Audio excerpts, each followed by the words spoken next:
முட்டாள் முட்டாள் முட்டாள்னு நம்ம பேசுகிறோம். அப்படின்னா என்ன? ஏன்னா இன்றைக்கி ஏப்ரல் 1 உலக முட்டாள் தினம்னு சொல்கிறாங்க. அப்படி என்னங்க முட்டாள் அப்படிங்கிறத தெரிஞ்சுக்கோங்க.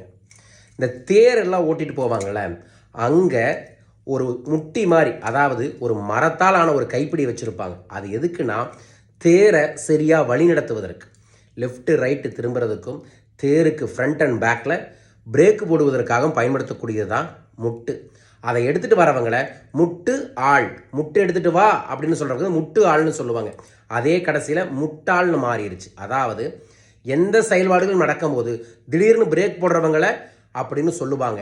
ஆனால் அது தெய்வீகத்துக்காக பிரேக் போட்டால் தான் தேர் தொடங்கின இடத்துலேருந்து சரியாக ஊரை சுற்றி போக வேண்டிய இடத்துக்கு போகும்.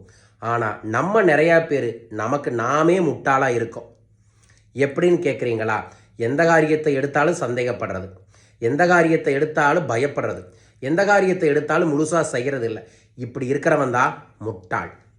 மற்றவன் நம்மளை முட்டாள்னு சொன்னால் நமக்கு எப்படி சூடு சொரணை வருதோ, நம்மளை சொல்லணும், இன்னையிலிருந்து நான் முட்டாள் இல்லை, நான் ஒரு அறிவாளி, நான் வெற்றியாளன், நான் சாதிக்க பிறந்தவன் அப்படின்னு தோணிட்டு நீங்கள் எடுக்கக்கூடிய வேலை வெற்றியோ தோல்வியோ முழுசாக முடியுங்க.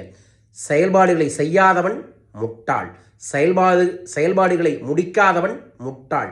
ஆதலால் நீங்கள் இனிமேல் செயலை திட்டம் தீட்டுங்கள், செயலை செயல்படுத்துங்கள், செயலை நோக்கி ஓடுங்கள். உங்களால் வெல்ல முடியும்.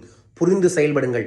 முட்டாள் தினத்தில் அறிவாளியாக சிந்திச்சு வாழ்க்கையில் முன்னேறுங்க. நீங்கள் முன்னேற வேண்டுமென மனதார நான் பிரார்த்திக்கின்றேன்.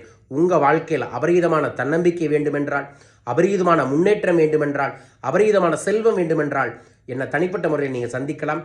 விவரங்களுக்கு தொடர்பு கொள்ளுங்கள். வாழ்க.